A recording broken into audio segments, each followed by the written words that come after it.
Hello everyone, welcome again. This is part 6 of Uttar Pradesh GK.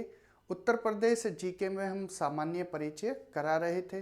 सामान्य परिचय में हमारे 5 वीडियो ऑलरेडी हो चुके हैं, जिनमें हमने उत्तर प्रदेश का अक्षांश, देशांतर, उत्तर प्रदेश का आकार, उत्तर प्रदेश से लगने वाले राज्य, उत्तर प्रदेश के कौन से ज़िले किस राज्य से लगते हैं, और उत्तर प्रदेश के 18 मंडल और 75 ज़िले हमने विस्तार से देखे हैं.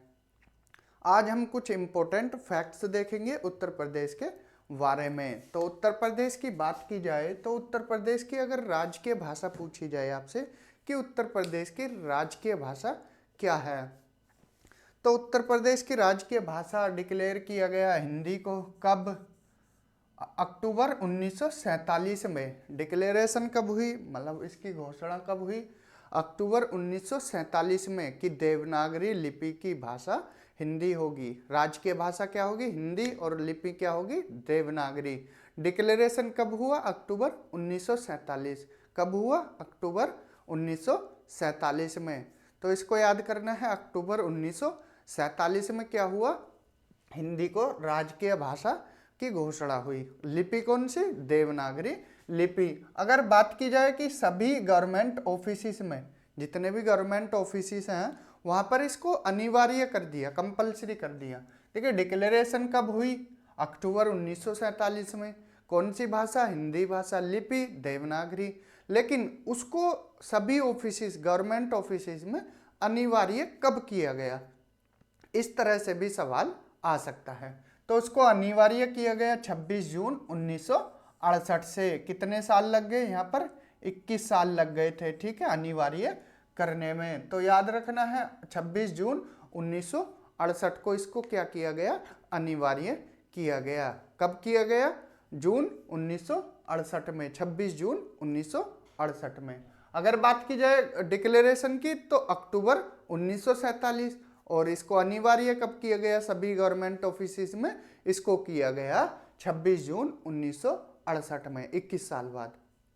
ठीक है, अक्टूबर 1947 और 26 जून 1968, ये दोनों डेट याद रखनी है. भाषा कौन सी है? हिंदी. लिपि कौन सी? देवनागरी. और सेकंड राजकीय भाषा, यहाँ पर सेकंड राजकीय भाषा, ये तो प्रथम राजकीय भाषा थी. सेकंड लिया गया उर्दू को. कब से? 1989 से. कब? इसको भी कितने साल लग गए? 21 साल लग गए. ठीक है, 21 का गैप है, ये ध्यान रखना है. 1947 से 1968, 21 साल. 1968 से 1989, फिर से कितने साल? 21 साल. कौन सी भाषा सेकंड राजकीय भाषा? उर्दू. कौन सी? उर्दू. कब? 1989 से. ठीक है, तीनों फैक्ट याद हुए. कौन सी भाषा? प्रथम राजकीय भाषा हिंदी, और इसकी डिक्लेरेशन कब हुई? अक्टूबर 1947 में. और इसको अनिवार्य कब किया गया गवर्नमेंट ऑफिस में? 26 जून 1968 को. 26 जून 1968 को. सेकंड राजकीय भाषा कौन सी रही? उर्दू. और इसको कब अपनाया गया? 1989 में. तो यहाँ तक आपके फैक्ट्स क्लियर हुए होंगे. इसके बाद बात करें राजकीय पशु की, तो राजकीय पशु अगर देखिए भारत का पूछा जाए तो कौन सा है? बाघ है. ठीक है, लेकिन उत्तर प्रदेश का राजकीय पशु पूछा जाए तो कौन सा है? बारहसिंगा. बारहसिंगा. ठीक है, इसको इंग्लिश में बोलते हैं स्टैग. कौन? बारहसिंगा. याद रखना. ठीक है, हिरन की तरह ही होता है, इसके सींग निकले हुए होते हैं. 12 नहीं होते, 2 होते हैं, लेकिन उनकी भी फिर ब्रांच होती है, इसलिए इसको बारहसिंगा बोला जाता है. ठीक है, स्टैग या बारहसिंगा क्या है? उत्तर प्रदेश का राजकीय पशु है. इसके बाद राजकीय पक्षी की बात की जाए, राजकीय पक्षी अगर भारत का पूछा जाए तो मोर है. अगर उत्तर प्रदेश का पूछा जाए तो क्या है? सारस या क्रोंच है. सारस या क्रोंच है. अगर आपसे पूछे उत्तर प्रदेश का राजकीय पशु तो बारहसिंगा है, और राजकीय पक्षी पूछा जाए तो सारस है, या क्रोंच भी बोल सकते हैं, कंफ्यूज नहीं होना, सारस या क्रोंच. बात करें राजकीय वृक्ष की, उत्तर प्रदेश का राजकीय वृक्ष क्या है? अशोक है. भारत का बात की जाए तो बरगद है, और उत्तर प्रदेश की बात की जाए तो अशोक है. ठीक है, अशोक. यहाँ पर तीनों याद रखने हैं. पशु बारहसिंगा, पक्षी सारस या क्रोंच, या फिर वृक्ष अशोक. इसके बाद आगे चलते हैं. राजकीय पुष्प क्या है उत्तर प्रदेश का? भारत का देखा जाए तो लोटस कमल है, लेकिन उत्तर प्रदेश का क्या है, पलाश या टेंसू। पलाश या टेंसू क्या है, उत्तर प्रदेश का राजकीय पुष्प है। इसको कब अपनाया गया, 4 जनवरी 2011 से इसको अपनाया गया। 4 जनवरी 2011, 4 जनवरी 2011 से पलाश या टेंसू को उत्तर प्रदेश का राजकीय पुष्प बनाया गया। 4 जनवरी 2011 पलाश या टेंसू, याद रखना, पलाश या टेंसू क्या है, पुष्प है। और कब, 4 जनवरी 2011 से, 4 जनवरी 2011। बात करें यहाँ पर राजकीय खेल की, उत्तर प्रदेश का राजकीय खेल क्या है, हॉकी है, ध्यान रखना है। राजकीय खेल क्या है, हॉकी है, राजकीय खेल हॉकी है, ठीक है, राजकीय खेल क्या है, हॉकी है। और यहाँ उत्तर प्रदेश का अगर राजकीय चिन्ह पूछा जाए, ये उत्तर प्रदेश का राजकीय चिन्ह क्या है, आपने देखा होगा ये एक सर्कल होता है, एक सर्कल में क्या होगा, 2 मछलियाँ होंगी, 2 तरफ यहाँ मछलियाँ, ये मछलियाँ रहती हैं, और ठीक है, फिर यहाँ क्या है, एक धनुष और तीर है, यहाँ पर धनुष और तीर है। तो ये कब अपनाया गया, 1938 में। एक वृत्त में 2 मछली और एक धनुष तीर, ये क्या है, उत्तर प्रदेश का राजकीय चिन्ह है। क्या है उत्तर प्रदेश का राजकीय चिन्ह, एक सर्कल है या वृत्त है, एक सर्कल में 2 मछलियां हैं और एक धनुष तीर है। कब अपनाया गया, 1938 में। कब, 1938 में। तो ये कुछ फैक्ट्स थे, एक बार फिर से देख लेते हैं। उत्तर प्रदेश की प्रथम राजकीय भाषा, इसकी डिक्लेरेशन कब हुई, अक्टूबर 1947 में। कौन सी भाषा, हिंदी भाषा, लिपि देवनागरी।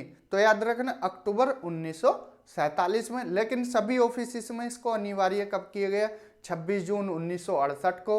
उसके बाद सेकंड राजकीय भाषा उर्दू को बनाया गया 1989 में। फिर यहाँ पर कुछ फैक्ट्स हैं, ये राजकीय पशु क्या है, राजकीय पशु क्या है, बारहसिंगा स्टैग है। और राजकीय पक्षी क्या है, सारस या क्रोंच है। पुष्प की बात की जाए तो पुष्प यहाँ पर पलाश या टेंसू का पुष्प है। और वृक्ष की बात की जाए, पेड़ की बात की जाए तो अशोका का पेड़ है। और यहाँ पर बात की जाए खेल की तो खेल हॉकी है। और चिन्ह की बात की जाए तो एक सर्कल में 2 तरफ क्या है, मछलियां हैं और बीच में धनुष और तीर हैं। इसको कब अपनाया गया, 1938 से, ठीक है। ये कुछ फैक्ट्स थे। अब इसके बाद आगे चलते हैं। देखिए उत्तर प्रदेश में अगर नगर निगम वाले जिलों की बात की जाए कि नगर निगम उत्तर प्रदेश के 75 जिलों में से कितने जिलों में है, तो नगर निगम उत्तर प्रदेश के 17 जिलों में है। याद रखना है, कितने, 17 जिलों में है। नगर निगम की बात की जाए तो टोटल उत्तर प्रदेश में टोटल जिले 75 हैं, लेकिन नगर निगम 17 जिलों में है। कितने जिलों में, 17 जिले में, 17 डिस्ट्रिक्ट्स में। और वो कौन कौन से जिले हैं, ये भी पूछ लिया जाता है, ये भी पूछ लिया जाएगा कि निम्नलिखित में से किस जिले में नगर निगम नहीं है। तो इस तरह से भी ये ध्यान रखना है। तो कौन से, लखनऊ, आगरा, याद रखना है, लखनऊ कैपिटल है तो सीधी सी बात है नगर निगम होना चाहिए। आगरा मेट्रोपॉलिटन सिटी है और सिटी बी में आता है, ठीक है। बड़ा शहर है उत्तर प्रदेश का आगरा, और यहाँ पर ताजमहल भी है, ठीक है, तो इसके लिए फेमस है। तो आपको रटने नहीं है, थोड़ा आईक्यू लेवल यहाँ पर अपना सेंस लगाना है, तो यहाँ पर आपको क्लियर हो जाएंगे। तो कौन सा, लखनऊ, क्योंकि राजधानी है तो होना चाहिए। आगरा ताजमहल है और घूमने की जगह है, विदेशी आते हैं तो यहाँ भी नगर निगम होना चाहिए। कानपुर, ये मैनचेस्टर है इंडिया का, तो यहाँ पर क्या है, इंडस्ट्रियल एरिया है, तो इसलिए कानपुर भी होना चाहिए। गाजियाबाद अच्छा शहर है, मतलब दिल्ली से लगा हुआ, तो एनसीआर रीजन में आता है, गाजियाबाद भी होना चाहिए। प्रयागराज जिसको इलाहाबाद भी बोला जाता था, प्रयागराज काफ़ी पवित्र शहर है, गंगा और यमुना का संगम होता है, तो प्रयागराज भी होना चाहिए। तो लखनऊ, आगरा, कानपुर, गाजियाबाद, प्रयागराज, आपको इनको रटना नहीं है, थोड़ा बस सेंस लगाना है कि नगर निगम वाले जिले कौन से हो सकते हैं। वाराणसी, मोदी जी का ये यहाँ से इलेक्शन लड़ते हैं, जीतते हैं, और ये वाराणसी क्या है, पवित्र शहर है, हिंदुओं के लिए पवित्र शहर है, तो यहाँ भी होना चाहिए। मेरठ, 1857 की क्रांति हुई थी, मेरठ बड़े मंडल में आता है, तो नगर निगम मेरठ जिले में भी है। गोरखपुर, ये योगी आदित्यनाथ जी का क्या था, सांसदीय क्षेत्र था, तो गोरखपुर यहाँ भी क्या है, नगर निगम है। इसके बाद बरेली, बरेली भी काफ़ी यहाँ पर जो 1857 की क्रांति थी उसकी आग भी देखने को मिली थी, तो बरेली भी आता है। बरेली, अलीगढ़, इसके बाद झांसी, बरेली, अलीगढ़, झांसी, मुरादाबाद, उसके बाद सहारनपुर, फिरोजाबाद। फिरोजाबाद को 2015 में क्या है इसे शामिल किया गया था। अयोध्या 2017 में इसको शामिल किया गया था। मथुरा वृंदावन, मथुरा वृंदावन को 2017 में, और शाहजहांपुर को 2018 में शामिल किया गया था। तो एक बार देख लेते हैं नगर निगम वाले जिले कितने हैं। टोटल 17 जिले हैं।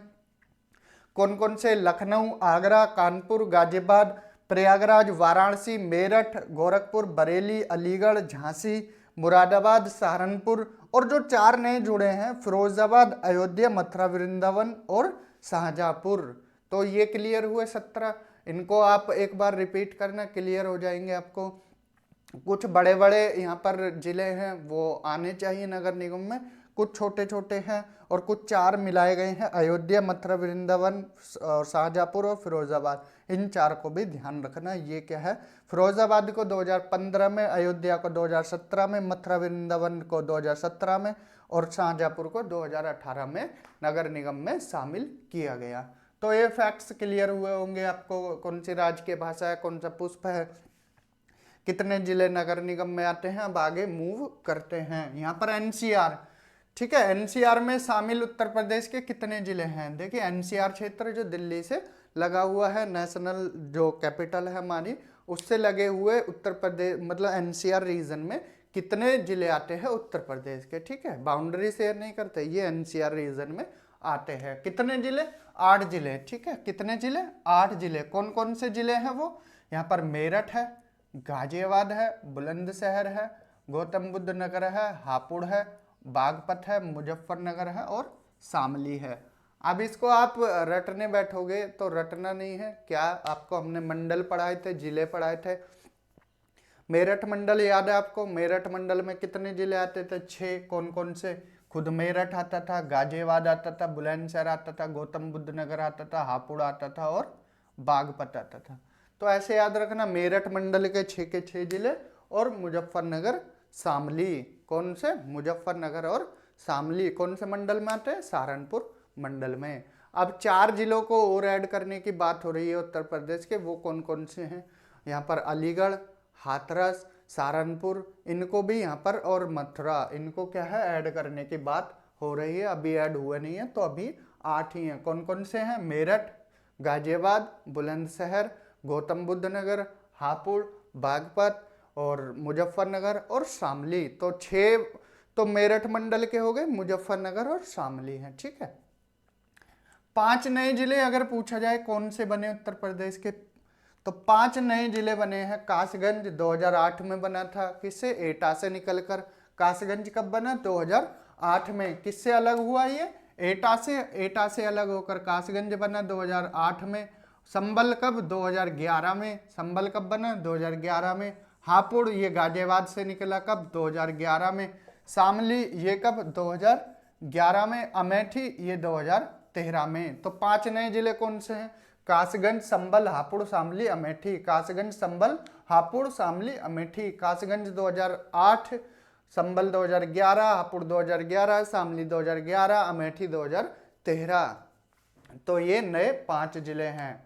उसके बाद अगर हेडक्वार्टर देखा जाए, मुख्यालय देखा जाए, हर जिले का मुख्यालय का है उसके उसी जिले में है, लेकिन 13 ऐसे जिले हैं उत्तर प्रदेश में जिनका क्या है मुख्यालय, हेडक्वार्टर उससे बाहर है। तो ध्यान रखना, मुख्य शहर से क्या है बाहर है। अब वो कौन कौन से 13 जिले हैं ये भी एक नज़र आप इन पर भी देख लीजिए, क्योंकि कब पूछा जाए यहाँ पर सवाल एक भी बाहर नहीं होना चाहिए।